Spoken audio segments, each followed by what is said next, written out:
Welcome back, dear listener. It's time again to slow down, to let the weight of the day settle softly behind you. You don't need to go anywhere now. Just breathe and be here. If you'd like, close your eyes for a moment. Feel the air move in and out of your chest. Notice how even your breath sounds a little like the sea, that gentle pull and release. Tonight, we're traveling somewhere far away, but not unreachable. It's a place where the wind smells faintly of salt and rust, where gulls call and fade into the mist. Imagine a narrow path of stone winding along a cliff edge. To one side, wild grass bends under the sea breeze. To the other, waves tumble endlessly below. At the end of that path stands a lighthouse, tall, weathered, and patient. Its paint has peeled from years of wind and rain. Its windows reflect the pale sky, and at night its great lens turns in steady rhythm, sending light far into the dark water. The people in the nearby village call it the Dreamer's Light. No one knows exactly why. Some say the name came from an old keeper who used to hum lullabies to the sea. Others say the light itself sometimes glows in colors that don't belong to any storm or sunrise.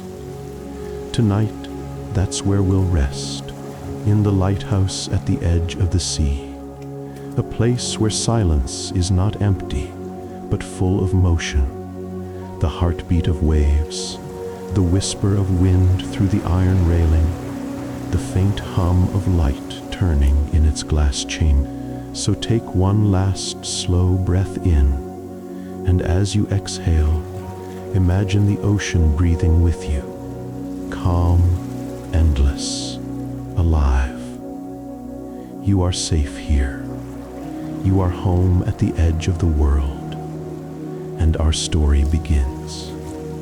May had lived alone at the lighthouse for nearly 3 years. Her small world existed between the turning lens above and the restless water below.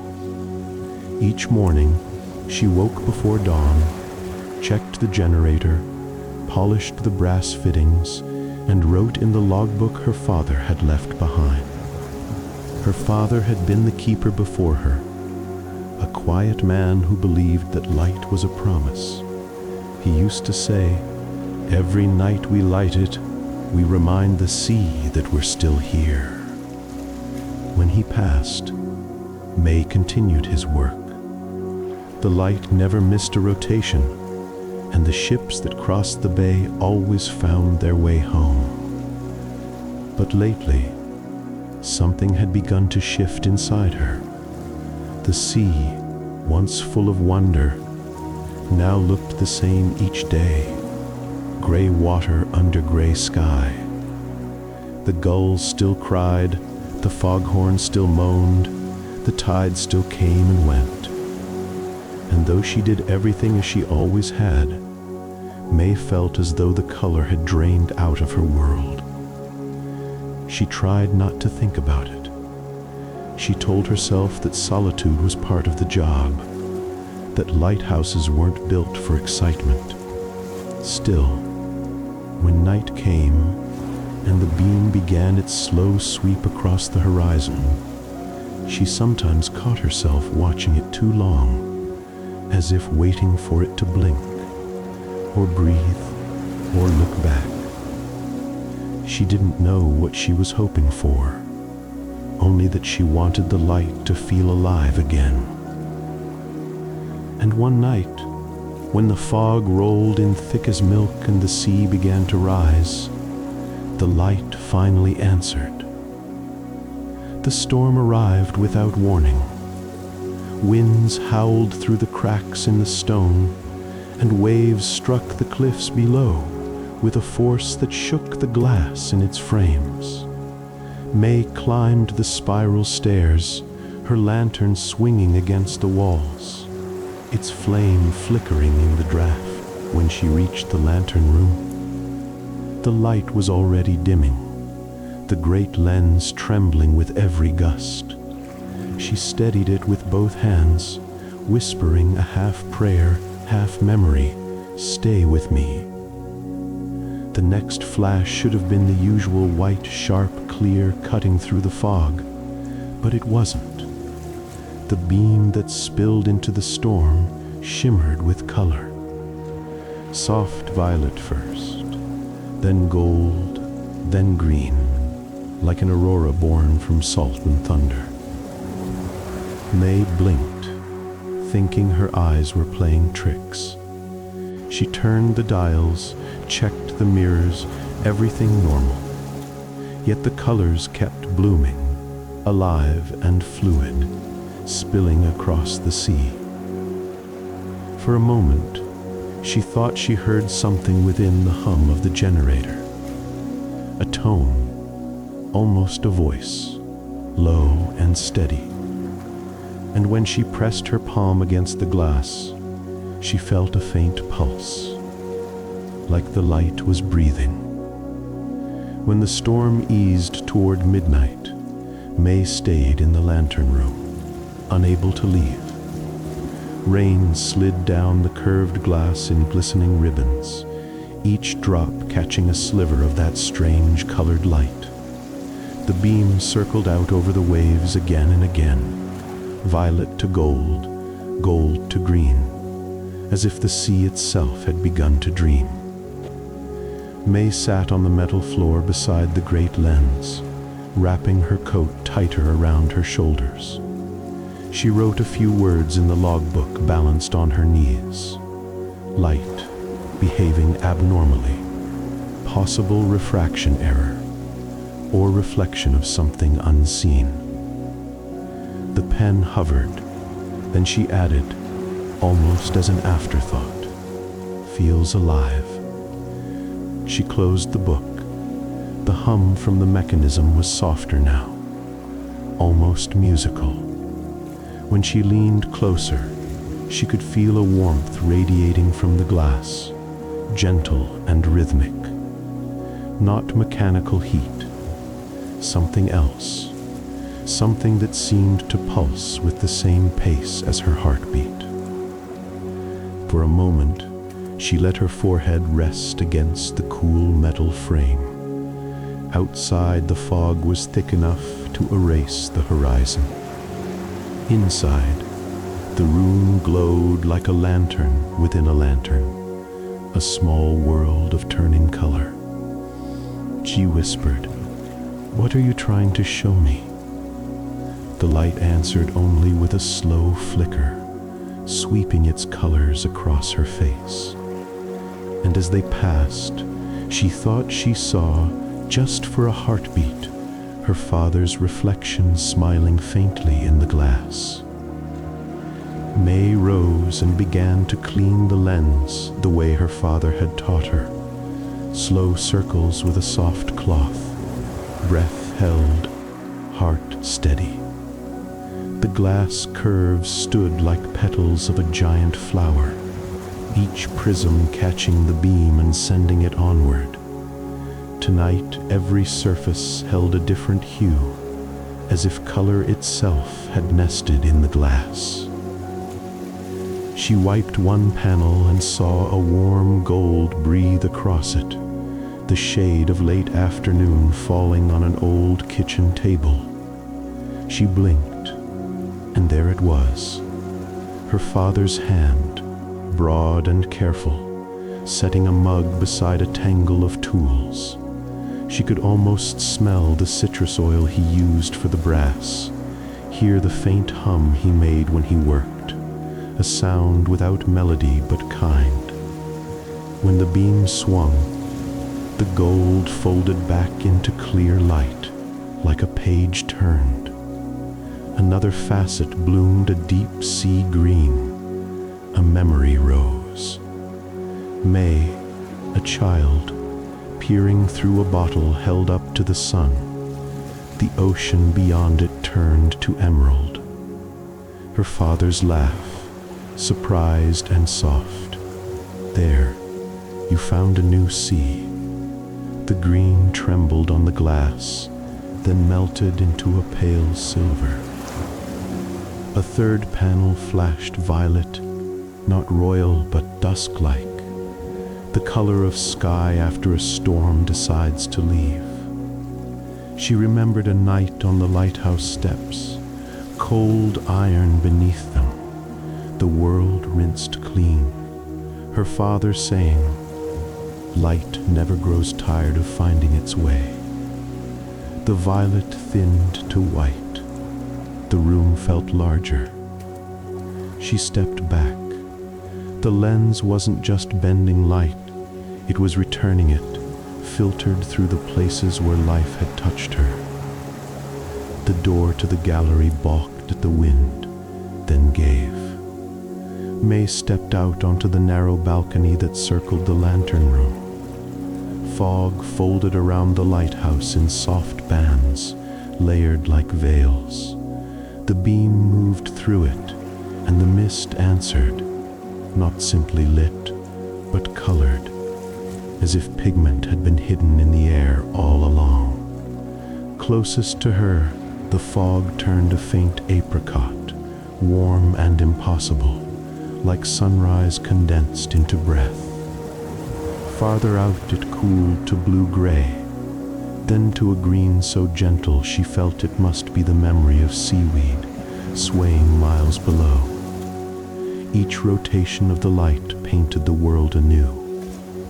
Apricot, blue, green, apricot, blue, green. The order kept time, the way lullabies do. Salt clung to her lips. The railing was wet and cold under her palm. Somewhere, a bell buoy tolled a slow note that seemed to ring inside the fog rather than through it. With every pass of the beam, the veils thinned and thickened, revealing narrow windows into the dark ocean. Black 1 second, pearl the next. May closed her eyes and leaned into the wind. She let the mist bead on her cheeks, imagining it as color settling onto skin. A painter's wash, a blessing.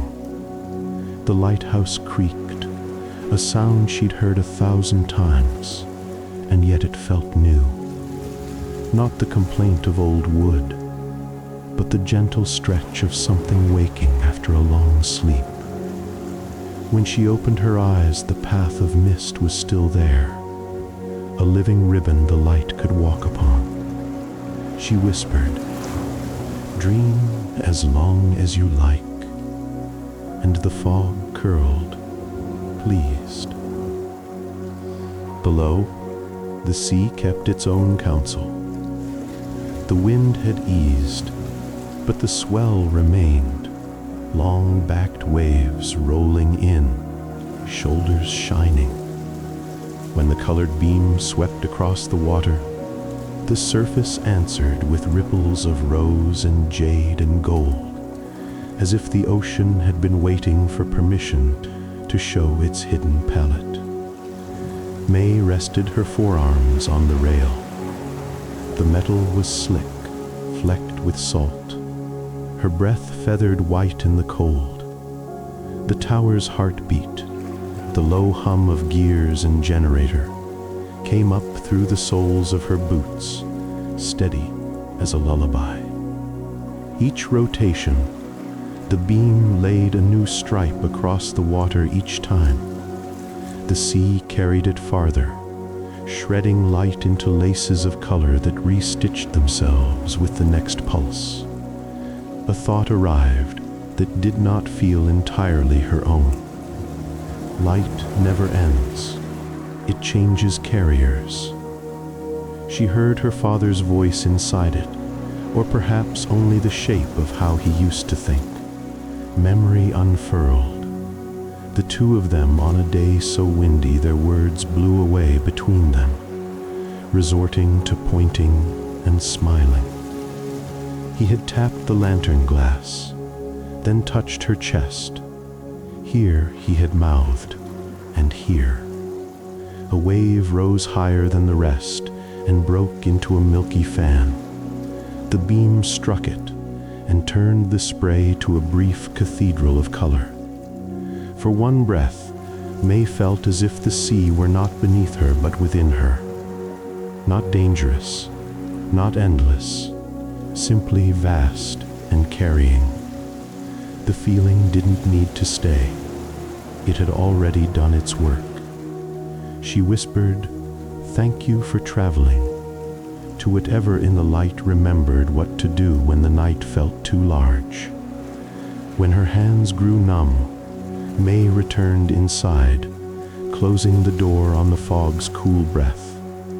The lantern room held its own weather, gentle warmth from the lamp, the soft tick of cooling metal, the light still circling with an unhurried will. She sat on the low stool by the maintenance cabinet and watched. The colors began to change. They didn't fade so much as settle, like silt in a jar of river water. Violet thinned to lilac, gold to straw, green to a whisper of glass. The beam's edge softened. The prisms no longer flared, they glowed. The room was less a beacon now, and more a hearth.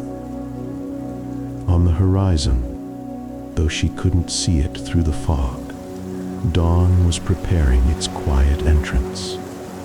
The light knew this. It drew its vividness back into itself, not to hide, but to rest. Every rotation slowed a fraction, or perhaps May's breathing matched it so closely that time loosened its knot. She set the logbook on her knees, pen poised above the page. She wrote, light expressed in color, no mechanical fault detected. Subjective sense remembering, hypothesis. The light dreamed, and I kept watch. The last sweep of green pared down to the palest silver. The lens held to a clean, steady white, simple, sufficient, true. May felt warmth gather in her chest, not like a flare, more like a candle taking its first easy breath. She touched the glass. "You don't have to dazzle," she said, "only to be here." The room answered with a hum so gentle, it was almost silence. Outside, the fog began very slowly to thin. As morning crept closer, May stayed seated beside the lamp, her fingers resting lightly on the logbook. The air had cooled again, but the warmth in her chest remained a quiet ember that didn't need tending. For so long she had believed her duty was to keep the light burning for others, for ships she would never see, for sailors who would never know her name.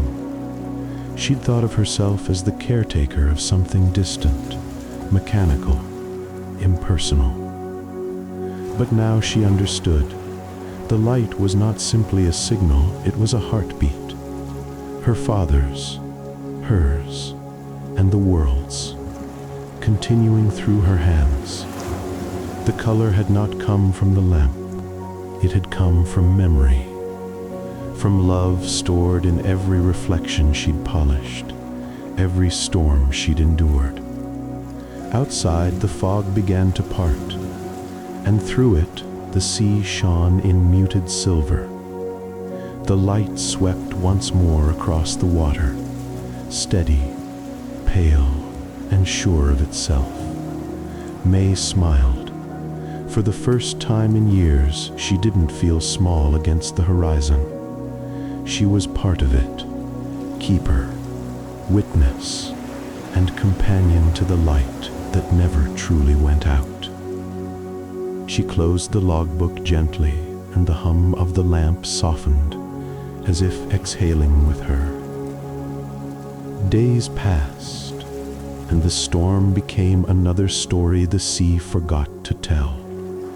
Fishermen in the nearby harbor began speaking of the light, how, on certain nights, it seemed softer somehow, almost warm, as though it knew who was watching. One crew swore they saw it shimmer in faint color, just a flicker of gold before dawn, then gone. May never confirmed it. She simply smiled whenever someone mentioned the change. She kept the lantern polished, the lenses clean, the journals written in her neat, looping script. But sometimes, when fog rolled in and waves broke quietly below, she would climb the stairs, stand before the glass, and rest her hand against its frame. "Thank you," she would whisper. And perhaps it was only her imagination, but she always felt a gentle vibration in reply, a hum too soft for anyone else to hear. The villagers began calling her the woman who dreams with the lighthouse. May didn't mind. Dreaming, she thought, was what the light had taught her best.